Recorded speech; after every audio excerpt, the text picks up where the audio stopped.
자, 여러분 이어서 보도록 하겠습니다. 416페이지 보시면 416페이지 6번에 조세 독립성에 따른 분류가 나오죠. 독립세, 부가세가 나옵니다. 이거 어떤 건지 좀 설명을 또 드려볼게요. 교재에 있다 봅니다. 보면 조세 독립성 여부에 따라서 우리가 조세를 또 분류합니다. 어떻게 분류하냐면 독립세라는 것과 그 다음에 이 독립한 세금의 반을과 실처럼 부가해서 받는 부가세로 이렇게 나눠줍니다. 그럴 때 여러분 보시면 우리가 독립세라는 것은 결론부터 말씀드리면요. 우리 시험과 관련한 대부분 조세는 다 뭐냐면 독립세예요. 독자적으로 부과하는 세금입니다. 과세권자가 이 세금 부과에 독자적인 부과 대상 물건이 있고 그 대상에 대해서 부과하는 세금인데 이 독립한 세금에 부과해서 받는 세금을 우리가 부가세라고 하고요. 우리가 실생활에서 사람들이 부가가치세를 우리가 줄여서요. 사람들이 흔히 부가가치세를 줄여서 부가세 신고 얼마나 해야 되느냐 이렇게 부가세라고 얘기합니다. 그죠 여러분들? 근데 이 부가가치세는 결론부터 말씀드리면 얘는 독립세예요. 그래서 공부하는 수험생일 때는 부가가치세는 그냥 부가가치세라고 얘기해야지 줄여서 부가세 그러면 여기서 배우는 부가세하고 헷갈립니다. 그래서 부가가치세는 독립세다. 독립한 세금에 부과해서 받는 부가세가 있는데요. 종류가 있습니다. 국세 중에서 부가세가 있고요. 지방세 중에서 우리가 부가세가 있습니다. 국세 중에서 부가세는 교육세, 그 다음에 농어촌 특별세가 있습니다. 줄여서 농특세, 농어촌 특별세요. 여러분 어디서 봤는데? 아까 봤잖아요, 여러분들. 교교농 중에서 봤었죠? 목적세인데 얘네들은 또 부가세이기도 합니다. 교육세가 본세목으로 하는 그 독립세 본세목으로 하는 또 이 독립세를 우리가 본세라고도 하는데 이 독립세 이 본세목은 교육세 본세목으로 하는 것은 우리 부동산 세금과 관계가 없는 애들이에요. 그래서 교육세는 그냥 모르셔도 되고 농어촌 특별세 하나 잘 기억하면 됩니다. 농어촌 특별세는 이렇게 국세인데 목적세이기도 하고 또 부가세이기도 합니다.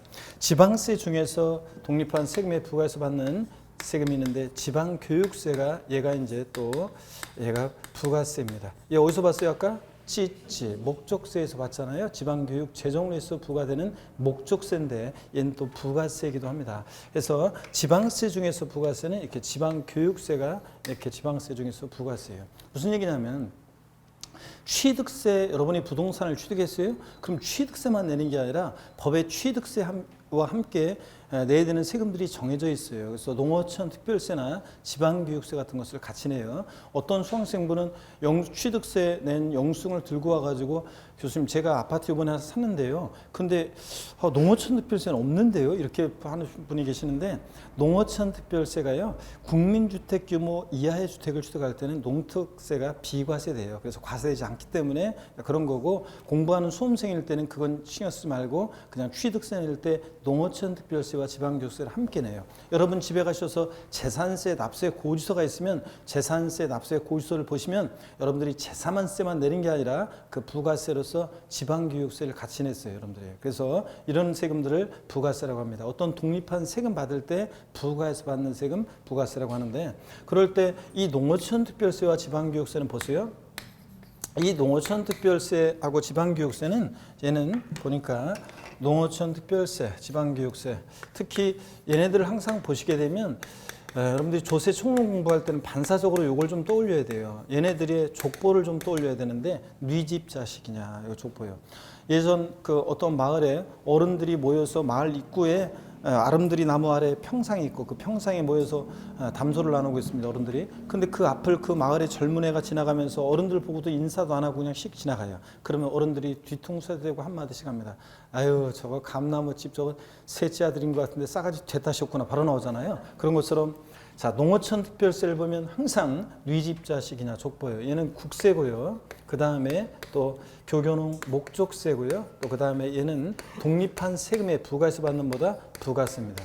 이 부가세는 독자적으로 얘네들만 징수할 수 없어요. 항상 얘네들은 어떤 세금 받을 때만 같이 부가해서 받는 세금들입니다.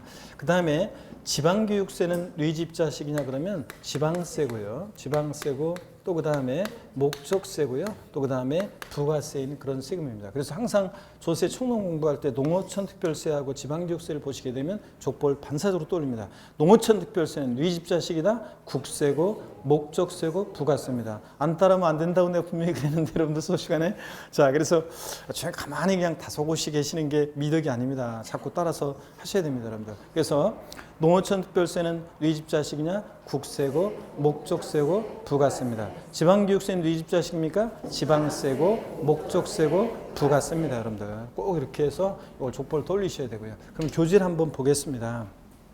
416페이지 보니까 6번에 조세의 독립성에 따른 분류예요. 독립세, 조세 중에서 다른 세금과 관계없이 과세권자가 독자적인 세원에 대해서 부과하는 조세이다.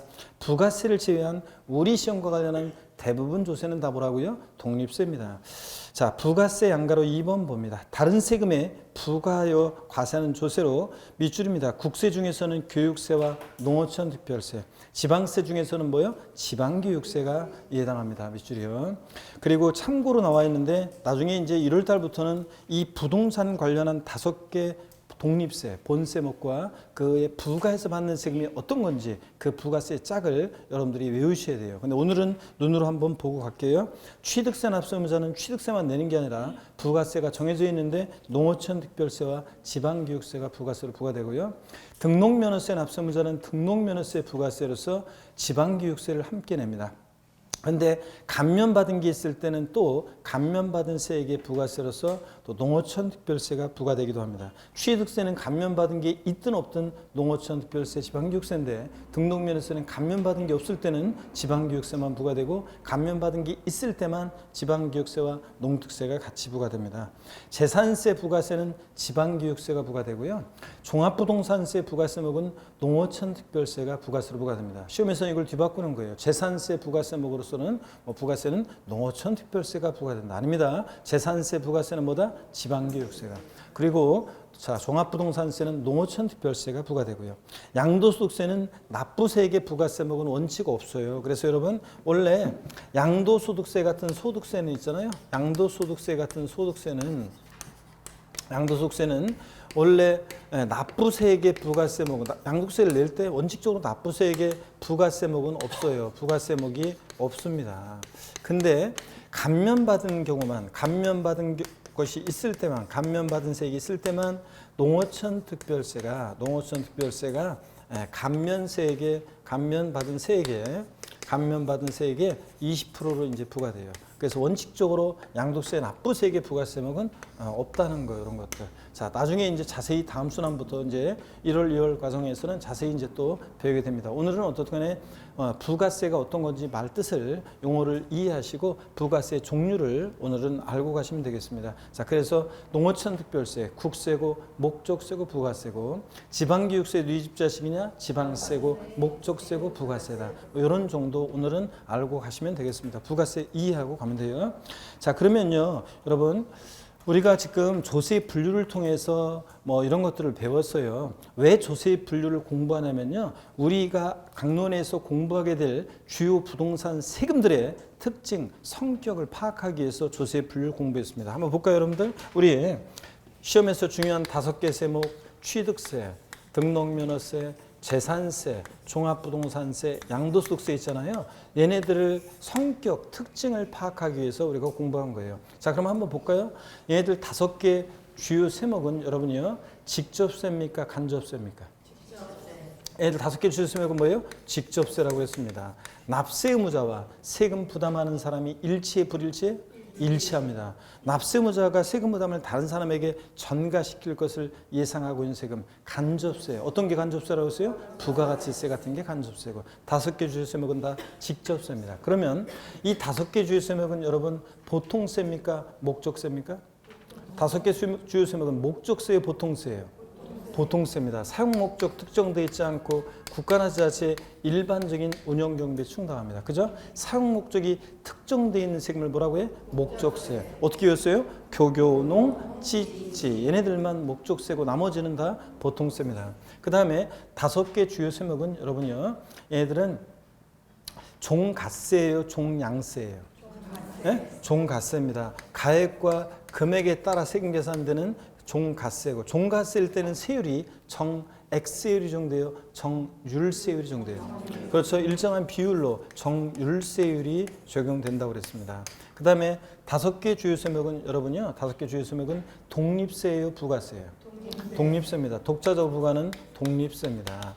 자, 그래서 우리가 이런 조세 분류를 왜 공부했느냐? 이 세목들의 성격, 특징을 파악하기 위해서 공부했습니다. 5개 주요 세목의 성격을 얘기할 때 공통적으로 밑반찬처럼 스키다시, 일본말 쓰면 안 되는데, 밑반찬 전체 요리처럼 깔려 나오는 공통적인 성격입니다. 5개 주요 세목은 다 뭐라고요? 직접세고, 보통세고, 종가세고, 독립세인 그런 세금들입니다, 여러분. 그죠? 이렇게 해서 조세 분류를 통해서 5개 주요 세목의 공통적인 성격을 공부했습니다. 그 다음에 이제 7 부동산 활동에 따른 분류 여기를 보도록 하겠습니다. 자, 30회 시험에서 여기서 이제 시험 문제가 나왔다는 얘기죠. 그래서 보시니까 부동산 활동에 따른 분류 이걸 봅니다. 자, 이것도 먼저 제가 설명을 드리고 어떤 건지 교재를 또 한번 보도록 하겠습니다, 여러분. 자, 고개를 드시고 목 운동부터 한번 합니다, 여러분들. 다시 스트레칭 한번 하시고. 아이고, 참입니다. 고개를 돌리시고요. 자, 허리도 좌로 우로 돌립니다, 여러분들. 아이고. 자, 기지개 다시 한번 제끼시고 화끈하게. 자, 어깨 돌리시고요. 자, 보니까 제 강의를 들은 분들이 이제 뭐 합격 후기에 뭐 후기에다가 이제 뭐 이렇게 합격 후기에 뭐 글도 남기시고 막 그러시는데, 저한테 배운 분들의 특징은 뭐냐면 한 5문제 막 틀리잖아요. 대여섯 문제 틀렸다 그러면 굉장히 저한테 미안해하면서 죄스러워하면서 글을 올려요. 그래서 제가 지금 보니까 그 합격 후기 이제 하나 쓰신 분이 계시는데 보니까 물론 뭐 세법의 신 강성규라고 쓰고 세법의 마스터라고 읽는다 이렇게 쓰신 분이 계시는데 그 장하게 자기 합격 후기를 이제 쓰셨더라고요. 근데 늦게 이제 세법을 여름에 시작을 해가지고 여름에 이제 그 2차를 시작해서 세법을 시작해가지고 여름에 부지런히 이제 이렇게 해가지고 따라와 오셔가지고 하신 분인데 6개 틀렸다 그러면서 이제 죄송해서 합격 후기를 써야 되나 말아야 되나 하는데 썼다 이렇게 하는데 그렇습니다. 세법을 저희가 항상 세법은 제 강의를 들었다 그러면 고득점 해야 한다. 항상 그걸 강조하니까 물론 이 와중에도 다 맞은 사람도 있어요. 만점 맞으신 분도 계시고. 왜냐면 제가 그냥 의회 보면서 나온 것들이 저 올해 한 서너 문제가 되고 자 그리고 사례 문제가 좀 어려웠고 그래서 만점 맞기 쉽지 않고 이번에는 진짜 한 그 4개 틀렸다 그러면 진짜 잘하신 거거든요. 자, 작년 같으면 거의 다 맞을 사람인데 근데 한 4개 틀리고 막 이러면 잘하는 건데 근데 다 맞은 사람도 있어요. 뭐 2개 틀리신 분도 계시고 다 맞은 분은 제가 이렇게 많이 강조하진 않았는데 이렇게 슬쩍 강의한 내용까지 그렇게 한두 번 제가 슬쩍 강의한 내용까지 다 듣고서 기억하고서 맞히신 분이고요. 대단한 분들입니다. 그런 분들은. 자, 그런 분도 계시고 그런데 그렇게 고득점을 강조하다 보니까 한 4문제 틀렸는데도 많이 틀렸다고 막 죄송해 하시는 분들 계시는데 30회 시험 같으면 4개 틀리면 잘한 거예요, 여러분들. 그래서 물론 이제 뭐 이 와중에도 하여튼 다 맞거나 한두 개 틀리신 분들이 많지만 계시지만 어떤 간에 잘한 거고 그렇습니다. 자, 시험은 합격만 하면 되는 거지 뭐 꼭 뭐 우리가 80점 맞았다고 그래서 세법을 꼭 만점 맞았다고 그래서 어떤 수강생분은 작년에 계산 문제 한 문제를 아니구나. 재작년에 28회 시험 때 계산 문제 한 문제, 사례 문제가 좀 어렵게 나왔거든요. 근데 한 3분 걸려서 1분 내에 수험생이 풀기 어려운 문제인데 세법은 계산 문제 걱정하시는 분들이 많아가지고 질문을 많이 해요. 그래서 미리 제가 또 말씀드리는데 세법 계산 문제 뭐 계산 같은 거 어렵나요? 막 물어보는데 계산 문제는 딱 한 문제 나오는데 그 부동산 학계론 같은 계산 문제가 아니라 세법은 이론을 알고 있으면 그 응용해서 그냥 그 사례화된 문제예요. 그래서 때로는 사칙연산은 그냥 계산 문제도 사칙연산 하면 그냥 풀 수 있는 그런 문제입니다. 되게. 그래서 이 이론 알고 있는지를 묻는 문제고 딱 한 문제라 신경 쓸 거 없어요. 세법은 계산 문제가. 계산을 위한 계산 문제 이런 건 없어요. 그러니까 신경 쓰지 마시고 공부하면 되는 거고요. 계산 문제는. 근데 때로는 가끔가다 이 논점을 막 섞어가지고 물어봐가지고 몇 개 논점을 그래서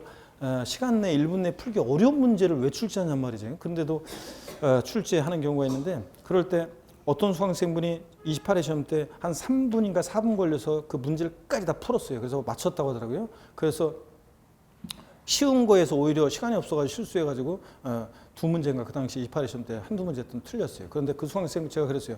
아니 쓸데없이 그걸 끝까지 풀어가지고 그 시간을 많이 걸릴 것 같으면 빨리 제끼고 넘어가야지 그걸 왜 풀었냐 그랬더니 저한테 있잖아요. 다 맞고 와가지고요. 다 맞아가지고 저 세법 다 맞았어요. 그 한마디 하고 싶어가지고 그냥 포기하려 하다가 5기로 그냥 제 얼굴 떠올라가지고 5기로 풀어가지고 나중에 이제 똘똘한 문제들 손만 잡아주면 답이라고 벌떡 일어설 문제들 있잖아요. 걔네들을 막 마음 급하게 막 풀었다 이렇게 하더라고요. 그러면서 한 문제는 실수해서 틀렸다 이런 얘기 하는데 여러분 그럴 필요 없습니다. 여러분들. 합격만 하면 되는 거지 꼭 만점 맞아야 되나요, 여러분들? 그래서 합격만 하면 됩니다. 근데 또 만점 맞으신 분들도 계시고요.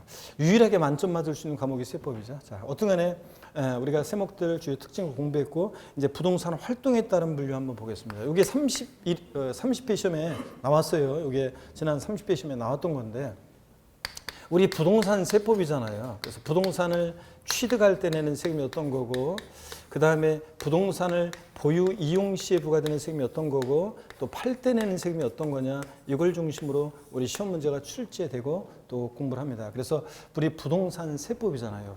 그래서 아니 공인중개사가 돼가지고 멋들어지게 세금 관련한 것을 쭉 해가지고 브리핑해주고 그냥 세금 요 경우에는 이렇게 해서 요걸 먼저 파시는 게 좋고 뭐 이렇게 해가지고 요걸 파시면 세금은 얼마나 나오고요. 다 이렇게 해서 지금 파시는 게 좋습니다. 뭐 하면서 브리핑을 쫙 해주면 얼마나 그냥 있어 보이고 얼마나 좋겠어요. 근데 대부분 우리 제자분들이 그렇게 못해요. 그냥 세금 관련해서 물어보면 그냥 가슴이 덜컥 내려앉으면서 그냥 바로 나오는 말이 반사로 나오는 말이 세무사한테 물어보세요 이렇게 얘기하고 대부분 떠넘기고 그러는데 세법을 잘 알고 있으면 유능한 공인중개사가 될 수 있고 고객들한테 큰 절세의 어떤 그런 저기들을 주기 때문에 나중에 그 사람이 또 혜택을 보니까 또 오겠죠. 나한테 물건 무조건 줄 거잖아요. 그래서 유일하게 알면 좋은데 세법을 대부분은 그렇지 않습니다. 근데 최소한 그래도 공인중개사가 부동산 살 때 내는 세금이 어떤 건지 가지고 있을 때 내는 세금이 어떤 건지 팔 때 내는 세금이 어떤 건지 알아야 되잖아요. 그래서 가끔씩 시험 문제 출제되고 있습니다. 30회 시험에 나왔던 건데 취득할 때 내는 대표적인 세금이 있습니다. 아까 알려드렸는데 첫 시간에 취득세 그리고 등록면허세라는 세금도 아직 처음 오신 분들은 등록면허세라는 세금이 낯설죠. 등록세만 알고 있었는데 나중에 자세히 배웁니다. 등록면허세라는 세금도 부동산 취득 단계에서 부과될 수 있고요.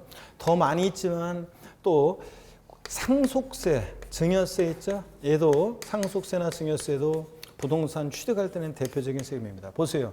재산을 남겨놓고 돌아가시는 분을 우리가 참고적으로 피상속인이라고 합니다.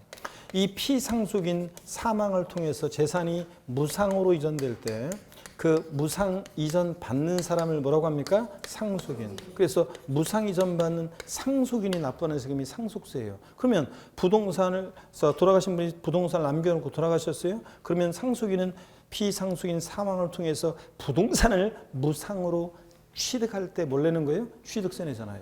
그 다음에 살아생전에 자기가 갖고 있는 재산을 무상으로 이전합니다. 이전하는 사람을 증여자, 무상 이전 받는 사람을 수증자 이렇게 얘기합니다. 무상 이전 받는 수증자가 납부하는 세금 뭐예요? 증여세. 부동산을 무상으로 취득할 때 증여세를 내잖아요. 그렇기 때문에 상속세나 증여세는 부동산 취득 단계에서 부과되는 그런 세금입니다. 자, 그 다음에 또 보세요. 부동산 보유 시 부과되는 대표적인 세금이 있습니다. 어떤 거요? 재산세예요. 자, 그리고요. 아까 목적세 중에서 지역자원시설세를 공부했잖아요. 그 지역자원시설세 올해 같으면 특정 부동산분이고 내년에는 이제 소방분으로 바뀔 예정인 이 소방분 지역자원시설세는 소방시설, 소방재원의 재원을 확보할 목적으로 부과하는 목적세인데요. 얘 미리 말씀드리면요. 재산세 친구예요. 여러분 우리가 친구는 유유상종 그잖아요. 친구 그러면 유유상종이지. 자, 평생 친구는 대개 보면 남자들 보면 저 같은 개인적인 경험은 중고등학교 때 만난 친구가 주로 평생 친구가 돼요. 남자들은. 근데 그 열정의 그 질풍노도의 시기에 같이 죽이 맞아서 유유상종 돌아다니다가 같이 하다 보니까 진짜 평생 친구가 됩니다. 그런데 저도 중학교 1학년 때 만난 친구가 제일 친한 친구고 많은 친구 그룹이 있지만 그중에서 제일 친한 친구고 평생 친구입니다. 근데 유유상종이에요. 그래서 죽이 맞아가지고 돌아다닙니다. 근데 친구라고 그래서 다 죽이 맞는 거 완벽하게 맞는 건 아니에요. 저 자식은 왜 저래? 진짜 마음에 안 들어. 막 이렇게 안 맞는 면도 있어요. 그렇지만 주요 저기들은 또 죽이 맞아서 이렇게 돌아다닙니다. 여러분 보세요. 재산세 나오면요. 재산세가 이제 앞으로 시험 지문에 보면 지문에 막 깔려 나와 있을 때 재산세가 나와 있는 곳이면 있죠. 이 지역자원시설세 소방분 올해까지는 특정 부동산분 얘가 있잖아요. 항상 거의 같이 나와 있어요. 뭐만 안 따라다니냐면 물납, 분할납부만 안 따라다녀요. 재산세 나와 있는 곳에 물납, 분할납부 나와 있는 곳에서는 안 나와. 물납, 분할납부 허용 안 되니까. 지방세에서 물납, 분할납부는 아까 뭐만 허용된다고 그랬어요? 재산세만. 그러니까 얘는 허용 안 돼요. 그런데 물납, 분할납부만 안 따라다니지 나머지 재산세가 나와 있는 곳에 어지간하면 웬만하면 누가 같이 나와 있다고 생각하면 항상 지역자원시설세, 소방분, 올해까지는 특정 부동산분, 지역자원시설세 같이 나와 있다고 생각하면 돼요. 그래서 30회 시험에서도 역시 재산세는 거기 복이 없었지만 얘 지역자원시설세, 소방분, 재산세 친구 떠올렸으면 얘도 지문에 나왔었습니다. 어떤 간에 재산세 나와 있으면 얘 같이 나와 있는 친구. 자, 앞으로 강의하다가 제가 재산세 친구 누구? 지역자원시설세, 소방분. 얘가 항상 재산세 친구입니다. 같이 나오고 부동산 보유 단계에서 부과됩니다. 그 외에도 많이 있지만 생략하고요. 그 다음에 종합부동산세, 부동산 보유 단계에서 부과되는 뭐예요? 대표적인 국세입니다. 종합부동산세. 자, 많이 있지만 이 정도요. 그래서 얘네들은 부동산 보유 시에만 부과되는 거예요. 취득과 양도에는 부과되지 않고요. 부동산 양도 단계에서 부과되는 지방세가 많이 있는데, 요거 칸이 좀 이렇게 조금. 그래서 부동산 양도 단계에서 부과되는 양도 단계 처분 양도 단계에서 부과될 수 있는 세금들이 많이 있는데 지방세에서 오늘 생략하고요. 국세에서 부동산 양도 처분 단계에서 부과될 수 있는 대표적인 국세 어떤 겁니까? 양도소득세예요. 자, 그래서 여러분 보세요. 부동산 활동에 따라서 취득 시, 보유 시, 양도 시 부과되는 세금들 우리가 분류할 수 있어야 되는데 그 중에서 부동산 자 보세요. 이렇게 취득 단계에서 부과되는 지방세 어떤 게 있다고요? 취득세, 등록물세. 보유 시 부과되는 대표적인 지방세 어떤 게 있다고요? 재산세, 지역자원시설세, 소방분 이런 애들. 그 다음에 특정 법이 안 바뀌면 다시 특정 부동산분으로 제가 강의할 수도 있어요. 1월 달에. 근데 이제 바뀌어야 되는데. 그 다음에 왜냐면 안 바뀌면 기본소 책을 이미 원고 다 넘어가는데 큰일 납니다. 그래서 바뀌어야 되는데. 자, 봅니다. 그 다음에 국세에서 이렇게 부동산 취득할 때 부과되는 상속세, 증여세, 보유 시 부과되는 대표적인 국세, 종합부동산세, 양도 시 부과되는 어떤 거? 양도세. 이렇게 해서 우리가 활동에 따라서 주요 세목들을 이렇게 분류하시면 되겠습니다, 여러분. 근데요, 앞으로 이제 공부하다 보면 취득에서만 취득할 수 있는 취득 단계에서만 부과되는 세금이 아니라 보유 단계에서도 동시에 부과될 수 있는 세금도 있고요. 어떤 세금은 보유와 양도 단계 모두 부과될 수 있는 세금이 있고요. 어떤 세금은 취득, 보유, 양도 모든 단계에서 부과될 수 있는 세금들이 있어요. 이제 앞으로 그런 것들을 이제 우리가 배워서 이제 완성해 갑니다. 지금 오늘은 여러분들이 딱 요거만 알면 됩니다. 다시 오늘은 이게 가장 기본입니다. 자, 부동산 취득 시 부과되는 대표적인 지방세 어떤 게 있다고요? 취득세, 등록면허세. 보유 시 취득할 때는 대표적인 국세 어떤 거? 상속세, 증여세예요. 자, 부동산 보유 단계에서 부과되는 대표적인 지방세 어떤 거? 재산세. 그리고 그 친구 누구? 친구 지역자원시설세, 소방분. 자, 그다음에 보유 시 부과되는 대표적인 국세 어떤 거요? 종합부동산세. 양도할 때는 대표적인 세금 어떤 거? 양도소득세. 이렇게 해서 알아두시고 그다음에 또 용어 설명을 좀 드릴게요. 부동산 취득과 양도 단계에서 부과되는 세금을 우리가 뭐라고 하냐면 유통과세. 학자들이 법률에 이렇게 분류한 것은 아니고 학자들이 유통과세 또는 유통세 이렇게 얘기합니다. 여러분 유통이라는 건 왔다 갔다 하는 거잖아요. 그러면 자 보세요. 소유권 취득한다, 소유권 이렇게 오죠. 취득한다 그러면 양도한다, 소유권 가져, 왔다 갔다. 그러니까 유통 과정. 자, 부동산 취득과 양도 단계에서 부과되는 세금을 우리가 유통과세 이렇게 얘기합니다. 학자들이. 어떤 게 유통과세냐? 취득세, 등록면허세, 양도세 같은 세금들을 우리가 뭐라고 하냐? 유통과세. 상대적인 개념으로 보세요. 어떤 재산 보유의 담세력을 보고 세금 부담할 수 있는 능력.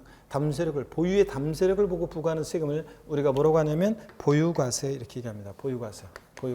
어떤 게 대표적인 재산 보유과세냐? 재산세, 층구, 지역자원시설세, 소방분, 그 다음에 종부세. 얘네들은 보유 단계에서 부과되는 대표적인 그런 세금입니다. 자, 이렇게 해서 여러분들이 유통과세, 보유과세 용어 설명드렸고 활동에 따라서 조세 분류 소개해드렸습니다. 그러면 교재를 보도록 하겠습니다, 여러분.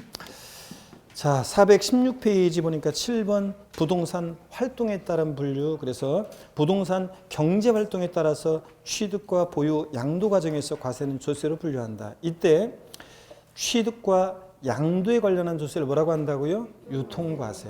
보유와 관련한 조세를 뭐라고 한다고요? 보유과세. 먼저 양가로 1번 취득과 관련한 조세요.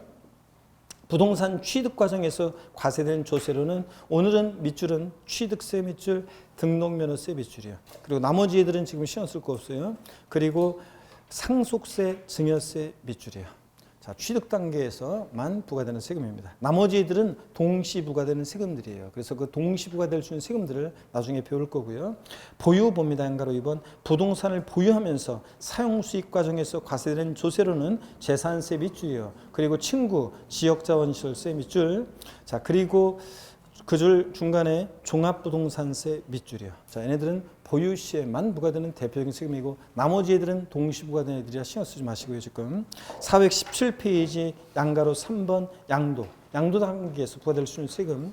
부동산을 처분, 양도하는 과정에서 과세된 조세로는 나머지는 신경 쓰지 말고 맨 끝에 양도소득세 밑줄이요. 자, 그리고 나머지 애들은 동시 부과된 애들이라 신경 쓸 거 없습니다. 자, 이렇게 해서 부동산 활동에 따라 취득 시, 보유 시, 양도 시 부과되는 세금들을 공부했습니다.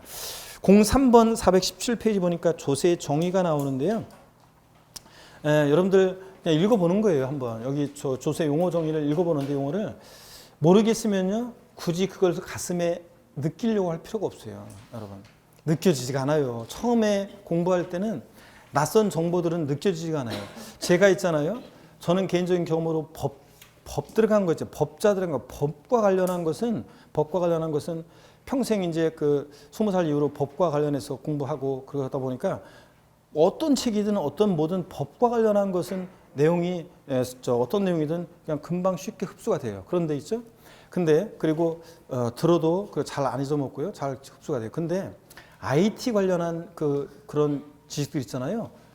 그런 건 바로 들으면 그냥 튕겨져 나오고 금방 용어 헷갈리고 이거 갖고 저거 갖고. 그래서 누가 저한테 IT 관련한 것을 제가 이제 직원들이든 뭐한테 설명을 받아요. 이걸 이렇게 어떻게 하는 거냐. 그러면 막 설명해 줘요. 그런데 들을 때는 그래. 알았어. 그런데 막상 내가 해보려고 하잖아요. 안 돼요. 그래서 금방 까먹고 또 금방 용어도 낯설고 가슴에 느껴지지도 않고 그래요. 그런 것처럼 자, 여러분들이 처음으로 법을 접하거나 공부를 하시는 분들은 용어가 낯설고 이런 것들이 그동안에 살아온 체계가 다르잖아요. 또 부동산 학개론 같은 거 보세요. 어렸을 때 수포자였어요. 난 수학 그러면 그냥 듣기만 해도 머리가 아팠어요. 이렇게 하셨던 분들이 계산 막 이렇게 하니까 막 머리 아파하고 그러시고 경제 맨날 드라마만 보시다가 그죠? 요새 드라마만 보시다가 요새 제가 우연히 본 드라마 동백꽃 필 무렵 막 이런 거 막 보다 보면 있죠. 그러면 그런 것만 보고 막 그렇게 살아오시다가 갑자기 이런 공부를 하니까 이게 왜 들어오냐고 이게 낯설고 머릿속에서 막 거부하고 막 그럽니다. 그래서 처음에는 어떤 것을 배우면 용어가 낯설고 그래서 와닿지도 않고 그래요. 근데 이것을 내가 처음부터 막 가슴에 느끼려고 공부하려면 시간만 잡아먹고 페이지도 안 넘어가고 이해도 안 되고 그래요. 처음엔 그럴 필요 없어요. 그냥 읽었는데 이해 안 되거나 그러면 그냥 넘어가요. 나중에 공부가 다 어느 정도 순환이 한 바퀴 다 돌잖아요. 한 바퀴 돌면 대충 이제 두 번째 볼 때 이해가 되는 게 있고 그래도 안 되면 또 넘어가요. 그럼 다음 순환에 또 이해가 돼요. 또 가슴에 와닿고요. 그래서 제가 민법 같은 거 공부할 때 있잖아요. 예전에 대학 때 민법 공부할 때 법률 사실, 법률 요건 도대체 옛날에 책은 법서는 다 한문으로 돼 있고 뭐 전미사, 조사 이런 것만 접속사 이런 것만 한글로 돼 있었거든요. 그 일본식 다 한자어였고 옛날에는 지금은 막 순화돼서 이제 우리말로 순화됐지만 그래가지고 도대체 법률 요건, 법률 사실 이게 와닿지가 않아요. 그래서 그것을 이해하려고 본 페이지를 계속 보고 두 번 읽고 세 번 읽고 계속 읽었어요. 바보 같은 짓을 한 거예요. 나중에 알고 나니까 시험에 의미도 없었죠. 중요하지도 않은 건데 괜히 그런 거 막 가슴으로 느끼려고 읽고 그랬어요. 시간 낭비하고. 그럴 필요가 없어요. 공부 한 바퀴 돌고 두 번째 돌고 하면은 나중에 다 돼요. 세법도 똑같아요. 여기 나와 있는 용어들을 참고적으로 한번 읽어보시는데 모르겠으면 그냥 넘어가는 거예요. 자, 그래서 넘어가시면 읽어보시는 건데 419페이지 양가로 15번 조세 징수요. 419페이지. 이 세금은 어떻게 징수되느냐. 이거 중요하다고 그랬어요? 안 중요하다고 그랬어요? 중요하다고 그랬습니다. 또 넘어가서 보시니 별표시 한번 하고 양가로 15번 별표시 하고 넘어가면 420페이지 양가로 16번 가산세 및 가산금 별표시 하시고 그 다음에 421페이지 2020년 개정안이 나와 있죠. 그래서 이제 종전에 국세에서 가산금이라든가 납부불성실 가산세로 나왔던 것이 합쳐져서 납부지연 가산세라는 게 국세는 신설이 되는데 요 관련한 얘기 이런 것들 다음 주에 제가 이제 자세히 설명드릴 예정입니다. 그리고 다음 주에 그래서 징수 방법 어떻게 징수되는지 중요하거든요. 요거 그 다음에 넘어가시면 423페이지 납세의무 성립 확정 소멸이요. 요게 이제 올해 시험에 28회 나왔고 29회 나왔는데 30회 안 나왔잖아요. 31회 시험은 중요합니다. 다시. 그래서 요 성립 확정 소멸에 관한 요 얘기 다음 주에는 물론 자세한 디테일한 내용은 다음 순환에 배우지만 어떤 말인지 이런 것들을 소개해 드리고요. 그 다음에 다음 주에 이제 지방세로 또 넘어갑니다. 그래서 430페이지 지방세로.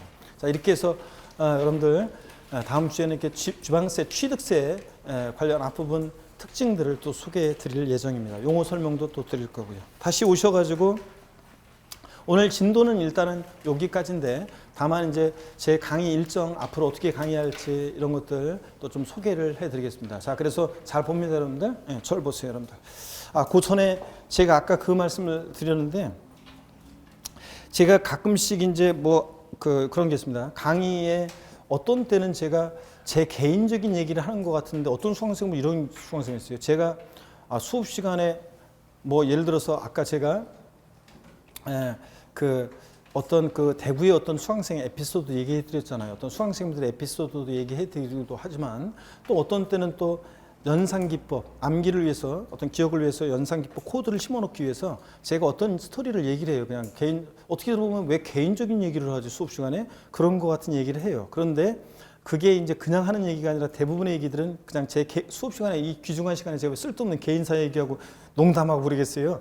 다 필요하니까 하는 거죠. 그래서 어떤 코드를 심어놓기 위해서 제가 어떤 얘기를 해요. 다 어떤 코드를 심기 위해서 하거나 스토리텔링으로 하거나 어떤 코드를 심기 위해서 제가 그런 하는 얘기들이 있습니다. 그래서 여러분들 그런 어떤 얘기를 하면 다 그냥 수업에 도움을 위한 거니까 다 대부분 심지어는 제가 잠깐씩 썰렁한 아재 개그 같은 나는 아재 개그가 아니라 신선한 유머라고 해드리는데 아재 개그래. 갑자기 기운이 빠지려고 하는데 자 그런 분도 계시는데 가끔씩 농담도 잠깐 쉬어가시라고 하는 농담도 있습니다. 여러분들 분위기가 이제 좀 공기가 좀 어둡게 내려앉거나 아니면 좀 어려운 내용 강의했거나 그럴 때 잠깐 쉬어가시라고 이렇게 아무 의미 없이 이제 가끔 쉬어가시라고 하는 농담도 있습니다. 그렇지만 대부분은 그냥 하는 게 아니라 어떤 코드를 심기 위해서 하는 얘기를 하는 거. 그래서 악플 달지 마세요, 여러분들. 수업 시간에 개인적인 얘기한다는 등 이런 거 없습니다. 그래서 그런 거.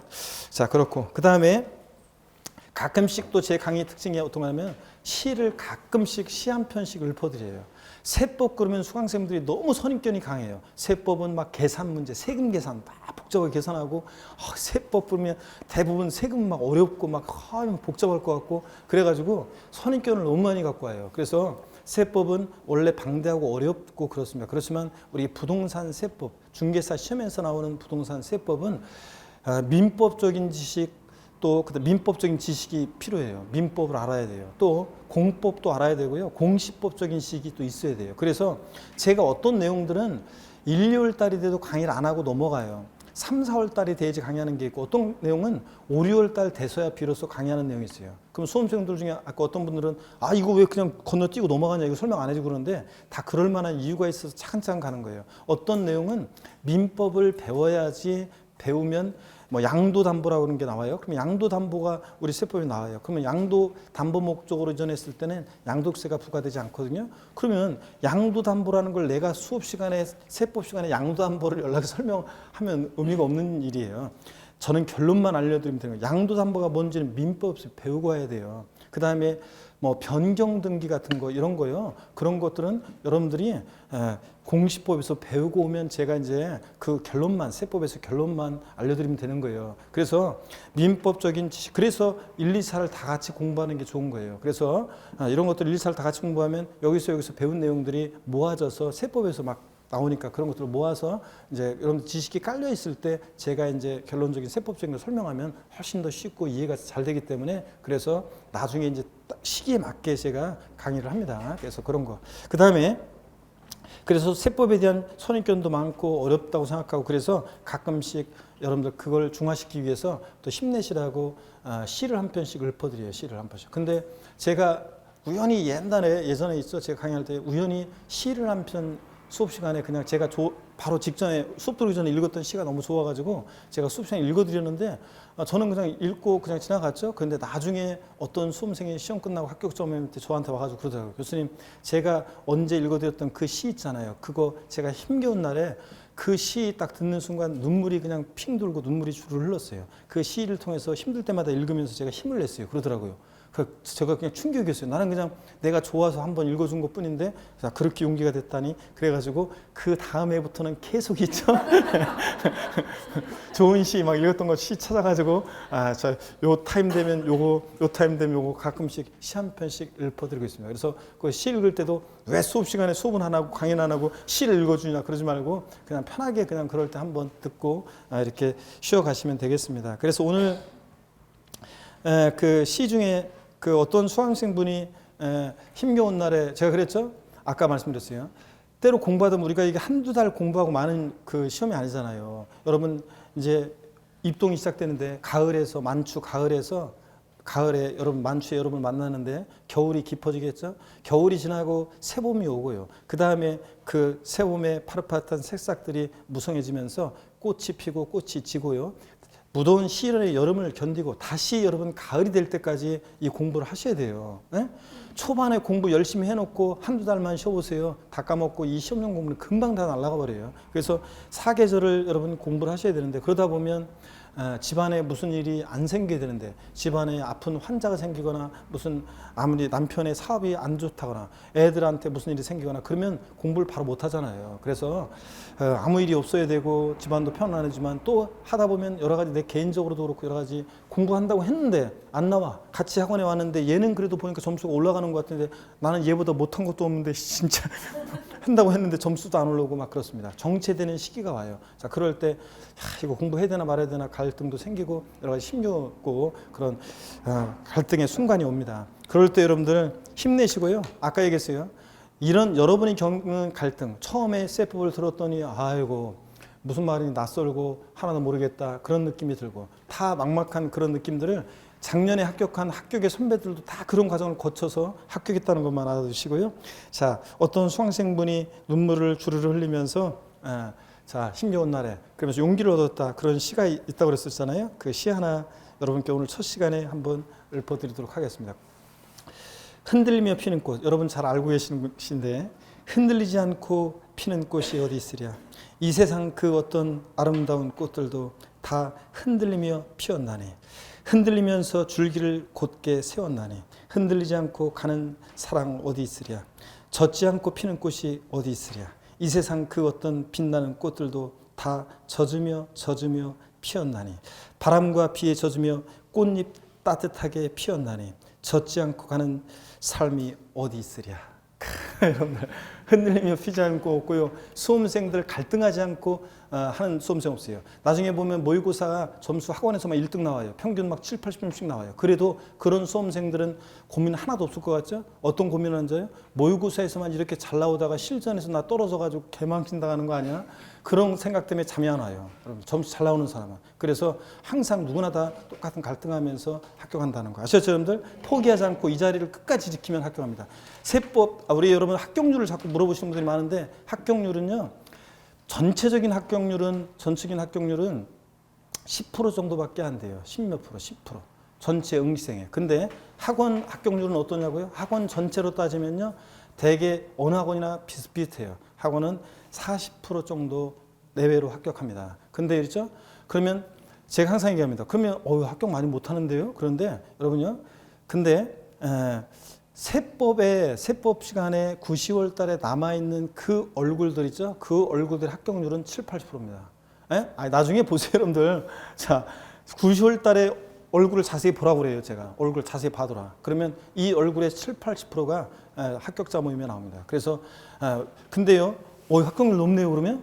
그렇죠? 근데 그 중간에 있잖아요. 대부분 다 탈락해요. 대부분 다 이런저런 이유로 포기해서 다 떨어져 나갑니다. 그래서 그런 거지 끝까지 이 자리를 버텨내면 여러분 끝까지 버텨내면 마지막 강의 9, 10월까지 강의는 9, 10월 달 마지막 그 하이라이트를 위해서 저희들이 수많은 날 기초부터 이렇게 깔고 많은 날 밑줄 긋고 이렇게 한 거예요. 9, 10월 달 마무리를 위해서. 그래서 그때까지 끝까지 버텨내시기를 당부드립니다. 아셨죠 여러분? 아무리 시련이 오더라도. 11월, 12월 달은 제가 기초인문이죠. 기초인문. 그래서 여러분들 기초인문 과정을 통해서는 용어를 익히세요. 용어를 익히고 그 다음에 조세부가의 원칙들이 있어요. 조세부가의 원칙 같은 것을 이해하고요.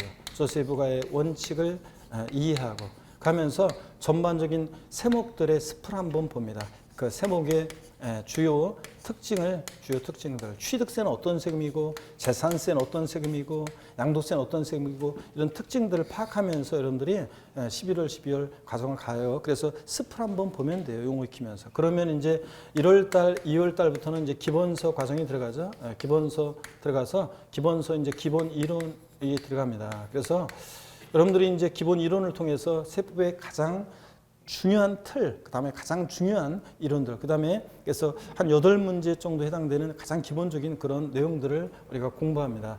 3, 4월 달 되면은 이제 우리가 기본서 심화 이론인데요. 기본서 심화 이론인데, 이때 이제 세법은요, 거의 시험에서 중요한 이론들을 다 배우는 건 아니지만 거의 8, 90%를 이때 다 배워요. 이때까지. 그래서 굉장히 중요한 시기고요. 그 다음에 5, 6월 달 되면 이제 요약집이 나와요. 핵심 요약집을 통해서 우리가 배운 내용들을 압축 정리, 요약합니다. 그럴 때 이때 이제 요 3, 4월까지 강의하지 않았던 1, 20%의 이론들도 5, 6월 요약집 강의하면서 저는 요때 다 완성시키지 않고 5, 6월 달에 이론을 완전히 완성시킵니다. 그래서 요약집을 통해서 그래서 핵심 정리를 하고요. 핵심 요약을 하고 그 다음에 이제 이론 완성시키고 그다음에 7월 달, 8월 달에 이제 문제풀이로 들어갑니다. 그래서 문제집 강의가 시작되죠. 그래서 문제풀이. 그래서 우리가 이제 이 문제집 강의를 굉장히 힘들어하셔요. 많은 분들이 힘들어하시는데 왜 그러냐? 여태까지 그냥 가만히 듣기만 했는데 이제 생각하면서 문제 풀라고 하니까 힘들어하시고 우리가 중개사 과목은 예습은 필요 없어요. 복습만 하면 되는데 이때는 미리 문제를 예습하고 와야지 수업 시간에 문제를 대충 읽고 와야지 수업 시간에 좀 편안해집니다. 그래서 힘든 시기고요. 문제집을 통해서. 근데 우리가 인생에 있어서 여러분들이 눈치 구단이요. 여러분들 나이가 한 40대 이상만 되면 눈치 구단이 됩니다. 그래서 누가 무슨 얘기하면 알았어 그만해. 무슨 얘기인지 다 알아. 첫 마디 꺼내는데 벌써 결론부터 알아버리잖아요. 그래서 됐어 그러는데 이렇게 인생에서 눈치 구단인 분들이 문제 풀 때는 이번 주에 문제를 출제했어요. 정답률이 20, 30%밖에 안 나와요. 나중에 여러분 보세요. 진짜 20, 30%밖에 안 나와요. 그런 문제는 제가 다음 주에 이제 또 똑같이 드래그해서 붙여가지고 똑같이 출제합니다. 문제 정답 똑같아요. 하나도 그냥 드래그해서 붙였어요. 그런데 그 다음 주에 똑같은 문제를 봤는데 정답률이 어떻게 되냐고요? 60%예요. 그럼 40% 분들은 문제를 똑같이 내는데 일주일 후에 그런데 그걸 왜 틀리냔 말이지. 그래서 그런 분들을 합격시키는 위한 강의가 바로 저희들의 강의예요. 그 40%를 합격시켜야 될 거 아니에요. 그래서 하는 강의예요. 그래서 수없이 반복하고 그렇게 됩니다. 그래서 문제 푸는 데 있어서 인생의 눈치 구다닌 분들이 문제 풀이 할 때는 젬병이에요. 그래서 그러면 보세요. 인생의 눈치 구단이 우리가 어떻게 해서 인생의 눈치 구단이 됐냐고요? 다양한 인생 경험을 통해서 눈치 구단이 된 거잖아요. 똑같아요. 우리가 이론을 배웠어요. 자, 문제, 사례를 통해서 우리가 다양한 사례 적응력을, 이때 이제 사례 적응력을 키우는 거예요. 다양한 사례를 통해서 사례 적응력을 우리가 이제 키워나가는 거죠. 자, 그래서 문제풀이 과정이 중요하고요. 그 다음에 이제 하이라이트는 9, 10월이었잖아요. 제 강의도 하이라이트는 요 9, 10월이에요. 그래서 요 9, 10월 달에 이제 우리가 다양한 특강들도 합니다. 그래서 동형 모의고사라고 해서 40문제씩 매일 시험을 보고 또 그 다음에 요때 세법은 베스트 오브 베스트라고 해서 자, 몇십 페이지 내용으로 핵심 이론들을 자, 우리 1년 동안 배운 내용을 총정리해드리고요. 또 그 다음에 문제 100선 특강도 있어요. 그래서 엄선한 문제 100선 특강도 하고요. 그래서 요 강의를 듣기 위해서 많은 날 공부한 거고, 또 세법은 또 헷갈리는 내용들요. 취득세 공부할 때는 취득세 알겠는데 공부 다 하고 저 등록면허세, 재산세, 종부세 공부하고 양도소득세 공부했어요. 양도소득세 공부할 때 되면 취득세는 뭘 배웠는지 생각이 안 나요. 양도세 배웠어요. 나중에 이제 이렇게 공부하다 보면 이 내용이 저 내용 같고 저 내용이 저 내용 같아요. 처음에 교교농 찌찌를 외웠어요. 그러면 오늘 집에 가면서 뭔가 떠올라. 수업 시간에 보고 외운 게 있는데 교교농 찌찌. 아, 세법 시간에 배웠구나. 근데 그 내용이 뭔지가 생각이 안 나요. 근데 한 달만 지나서요. 한 달만 지나는데 어느 날 내가 밥 먹다가 뭐 교교농 찌찌 외웠던 게 생각이 나요. 교교농 찌찌. 공시법에서 외웠는지 세법에서 외웠는지가 헷갈려요. 한 달 지나면. 근데 나중에 이제 그런 과정들을 반복해서 다 이제 정리가 되는 겁니다. 그래서 헷갈린 내용들을, 세목들을 헷갈리지 않도록 이제 제가 요때 정도의 비교도의 특강이라는 걸 해요. 그래서 초여름에서 여름까지 그 기간 동안에 비교도의 세법 특강집이라는 게 있어요. 비교도의 특강을 합니다. 그래서 비교도의 특강, 이걸 통해서 세목들 한눈에 내용들을 정리할 수 있도록 제가 도와드립니다. 자, 이렇게 해서 이런 과정을 통해서 제가 1년 동안 강의를 하고요. 그래서 이번 30회 시험도 제가 느끼는 점은 뭐냐면, 그래, 어디서 문제가 나오더라도 고득점 하려면 이 과정들을 쭉 수업을 들었으면, 평상시 수업을 계속 들었으면, 그러면 어디서 문제가 나오더라도 고득점 한다. 자주 출제되지 않았던 부분에서 문제가 출제되더라도 제가 요 무렵에 이미 강의했던 내용이고, 자, 그래서 쭉 꾸준히 저와 함께 이런 과정들을 버텨내시면 여러분들 세법은 무조건 구원을 받을 수 있고 또 그렇습니다. 그래서 여러분들이 독서실에서 따로 세법을 많이 시간을 할애해서 공부하는 거 원치 않습니다. 그렇게 하지 않아도 세법은 수업 시간에 저와 함께 끝까지 공부를 하시면, 구경하자 가다 마시고 공부를 하시면 세법은 여러분들이 어느 순간에 요때 안 잡혔어도 나중에 다 결국은 실전에서 고득점할 수 있도록 제가 다 도와드리고 또 구원을 해드리고요. 자, 시험장에서 제 음성이 들릴 것이고 제가 함께함을 느끼게 될 것이고요. 아시겠습니까, 여러분? 제가 아까 말씀드렸다시피 저와 함께 힘겨운 시간들이 있겠지만 저와 함께 끝까지 여러분들 버텨내서 반드시 이번 31회 시험에서는 내가 합격하여 내겠노라 다짐하는 의미에서 오늘 힘찬 박수 치면서 오늘 마치겠습니다. 고맙습니다, 여러분. 고맙습니다.